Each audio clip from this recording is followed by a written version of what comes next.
আসসালামু আলাইকুম ওয়া রাহমাতুল্লাহ। আল্লাহ তাআলা যাকে কবুল করেন তাকে দ্বীনের জ্ঞান দান করেন।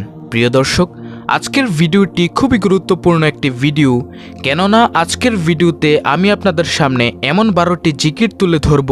আপনি যদি 12টি জিকির করে মৃত্যুবরণ করেন, মহান আল্লাহ রব্বুল আলামিন আপনাকে মৃত্যুর পর সাথে সাথে জান্নাতে প্রবেশ করাবেন ইনশাআল্লাহ। তো প্রিয় দর্শক, আপনাদের কাছে আমার একটি অনুরোধ হলো, ধৈর্য সহকারে আপনি পুরো ভিডিওটি দেখুন ইনশাআল্লাহ, তাহলে আপনি জানতে পারবেন কোন 12টি জিকির করলে মহান আল্লাহ রব্বুল আলামিন অত্যন্ত খুশি হন এবং আপনাকে মৃত্যুর পর জান্নাত দান করবেন। তাহলে চলুন প্রত্যেকটি জিকিরের কথা আপনাদের সামনে তুলে ধরি। সুপ্রিয় দর্শক, সর্বপ্রথমে আলোচনা করব খুবই ছোট এবং খুবই পরিচিত একটি জিকির সুবহানাল্লাহ সম্পর্কে।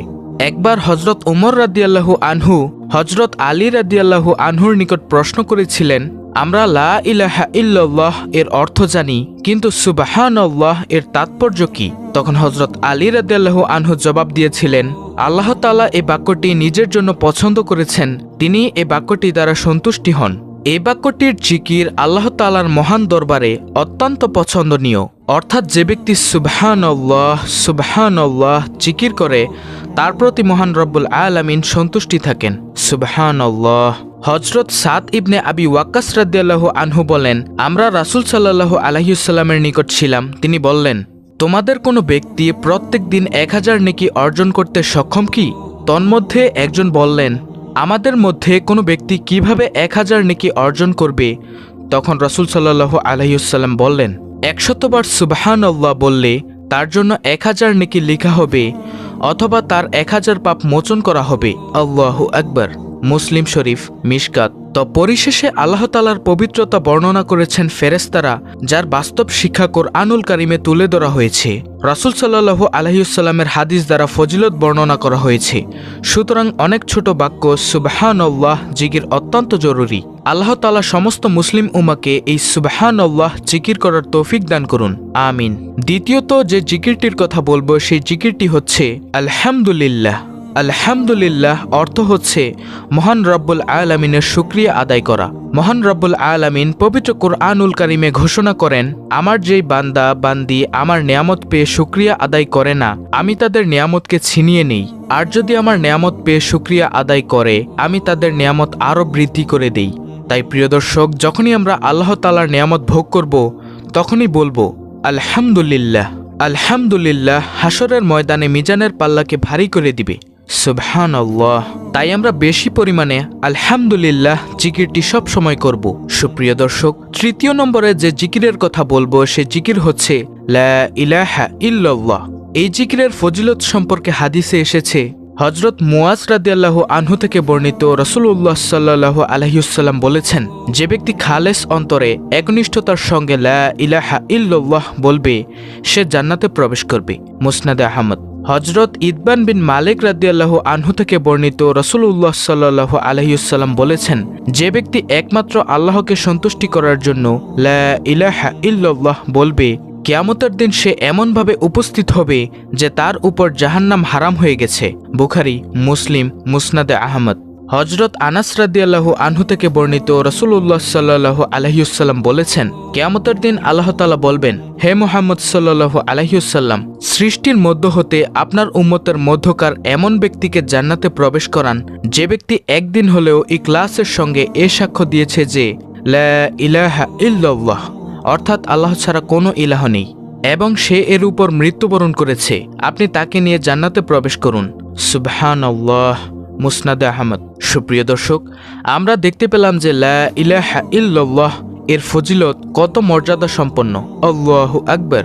আল্লাহ তাআলা আমাদেরকে এই লা ইলাহা ইল্লাল্লাহ বেশি বেশি বলার তৌফিক দান করুন, আমিন।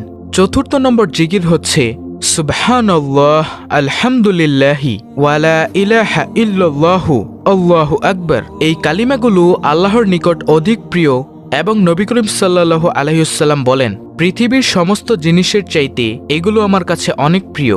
পঞ্চম নম্বর জিকির হচ্ছে সুবহানাল্লাহি ওয়া বিহামদিহি। প্রিয় নবী সাল্লাল্লাহু আলাইহি ওয়াসাল্লাম বলেন, যে ব্যক্তি সুবহানাল্লাহি ওয়া বিহামদিহি প্রতিদিন 100 বার পাঠ করবে, সমুদ্রের ফেনা পরিমাণ সগীরা গুনাহ হলেও তাকে মাফ করে দেওয়া হবে। সুবহানাল্লাহ। 6 নম্বর জিকিরটি হচ্ছে সুবহানাল্লাহি ওয়া বিহামদিহি সুবহানাল্লাহিল আজিম। এই জিকিরটি সম্পর্কে নবী করিম সাল্লাল্লাহু আলাইহি ওয়াসাল্লাম বলেন, সুবহানাল্লাহি ওয়া বিহামদিহি সুবহানাল্লাহিল আজিম। এই কালিমাগুলো জিহ্বায় উচ্চারণে অনেক সহজ, কিন্তু মিজানের পাল্লায় অনেক ভারী এবং মহান আল্লাহ রাব্বুল আলামিনের নিকট অধিক প্রিয়। আল্লাহু আকবার। প্রিয় দর্শক, তাই আমরা বেশি বেশি সুবহানাল্লাহি ওয়া বিহামদিহি সুবহানাল্লাহিল আজিম পাঠ করব। তো 7 নম্বর জিকিরটি হচ্ছে, যে ব্যক্তি সুবহানাল্লাহিল আজিমি ওয়া বিহামদিহি পাঠ করবে, জান্নাতে তার জন্য একটি করে জান্নাতি খেজুর গাছ রোপণ করা হবে। সুবহানাল্লাহ। প্রিয় দর্শক, জান্নাত মহান রব্বুল আলামিন এমনভাবে সৃষ্টি করেছেন, আপনার আমলের পাওয়ার যত বেশি হবে জান্নাত তত সাজসজ্জা হবে। সুবহানাল্লাহ। এই যে এখানেই তার প্রমাণ। প্রিয় নবী সাল্লাল্লাহু আলাইহি ওয়াসাল্লাম বলেন, যে ব্যক্তি সুবহানাল্লাহিল আজিমি ওয়া বিহামদিহি পাঠ করবে, প্রতিবারে তার জন্য একটি করে জান্নাতে খেজুর গাছ রোপণ করা হবে। সুবহানাল্লাহ। 8 নম্বর জিকিরটি হচ্ছে, নবী করিম সাল্লাল্লাহু আলাইহি ওয়াসাল্লাম বলেন, লা হাওলা ওয়ালা কুওয়াতা ইল্লা বিল্লাহ। আর এই জিকিরটি হচ্ছে জান্নাতের গুপ্তধন সমূহের মধ্যে একটি গুপ্তধন। সুবহানাল্লাহ। যে ব্যক্তি লা হাওলা ওয়ালা কুওয়াতা ইল্লা বিল্লাহ এর জিকির করবে, মৃত্যুর পর সে এই গুপ্তধন পাবে, আর এই গুপ্তধন হচ্ছে জান্নাত। সুবহানাল্লাহ। 9 নম্বর জিকিরটি হচ্ছে, নবীজি সাল্লাল্লাহু আলাইহি ওয়াসাল্লাম বলেন, সুবহানাল্লাহ ওয়ালহামদুলিল্লাহ লা ইলাহা ইল্লাল্লাহু আল্লাহু আকবার লা হাওলা ওয়ালা কুওয়াতা ইল্লা বিল্লাহ। আর এই কালিমাগুলো হচ্ছে অবশিষ্ট নেক আমলসমূহ।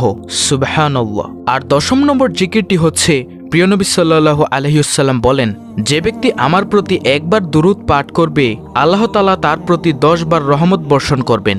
আর আপনি যে কোনো দুরূদ পারেন, প্রিয় নবী সাল্লাল্লাহু আলাইহি ওয়াসাল্লামের উপর পড়তে পারেন। আপনি যদি একবার প্রিয় নবী সাল্লাল্লাহু আলাইহি ওয়াসাল্লামের উপর দুরূদ পড়তে পারেন, মহান রব্বুল আলামিন আপনাকে 3টি পুরস্কার দান করবেন।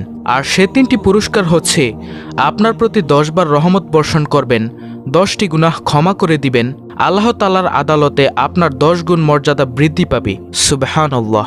এবং নবীজি সাল্লাল্লাহু আলাইহি ওয়াসাল্লাম আরও বলেন, যে ব্যক্তি আমার প্রতি সকালে 10 বার এবং বিকেলে 10 বার দুরূদ পাঠ করবে, সে ব্যক্তি কিয়ামতের দিন আমার শাফায়াত পাবে। সুবহানাল্লাহ। আল্লাহ তাআলা আমাদেরকে এই আমল বেশি বেশি করার তৌফিক দান করুন।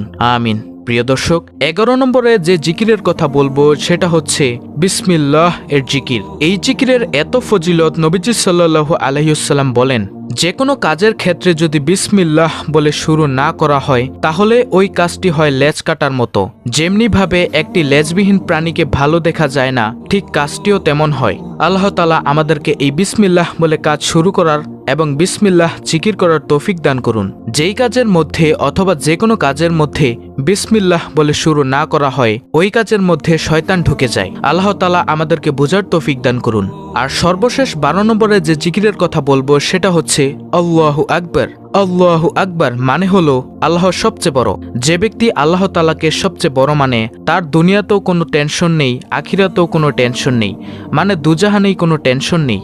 মহান রব্বুল আলামিন তাকে মৃত্যুর পর জান্নাত দান করে তার প্রতিদান দিয়ে দিবেন। সুবহানাল্লাহ। প্রিয় দর্শক, এই 12টি জিকির আমি আপনাদেরকে আবার বলছি, আপনারা চাইলে লিখে রাখতে পারেন। নম্বর 1 সুবহানাল্লাহ, নম্বর 2 আলহামদুলিল্লাহ, নম্বর 3 লা ইলাহা ইল্লাল্লাহ, নম্বর 4 সুবহানাল্লাহ আলহামদুলিল্লাহ ওয়ালা ইলাহা ইল্লাল্লাহু আল্লাহু আকবার, নম্বর 5 সুবহানাল্লাহি ওয়া বিহামদিহি, নম্বর 6 সুবহানাল্লাহি ওয়া বিহামদিহি সুবহানাল্লাহিল আজিম, নম্বর 7 সুবহানাল্লাহিল আজিমি ওয়া বিহামদিহি, নম্বর 8 লা হাওলা ওয়ালা কুওয়াতা ইল্লা বিল্লাহ, নম্বর 9 সুবহানাল্লাহ ওয়ালহামদুলিল্লাহ লা ইলাহা ইল্লাল্লাহু আল্লাহু আকবার ওয়ালা হাওলা ওয়ালা কুওয়াতা ইল্লা বিল্লাহ, নম্বর 10 প্রিয় নবী সাল্লাল্লাহু আলাইহি ওয়াসাল্লামের উপর যে কোনো দুরূদ, নম্বর 11 বিসমিল্লাহ, নম্বর 12 আল্লাহু আকবার। সুপ্রিয় দর্শক, এই 12টি জিকির যদি আপনারা অন্তরে খালেস নিয়তের মাধ্যমে পাঠ করতে পারেন, ইনশাআল্লাহ অনেক অনেক ফায়দা হবে। হাসরের ময়দানে আপনার মিজানের পাল্লাকে অনেক ভারী করে দিবে এই আমলগুলো ইনশাআল্লাহ। মহান আল্লাহ রাব্বুল আলামিন আমাদের সকলকে উপরোক্ত আমলগুলো করার তৌফিক দান করুন। আমিন।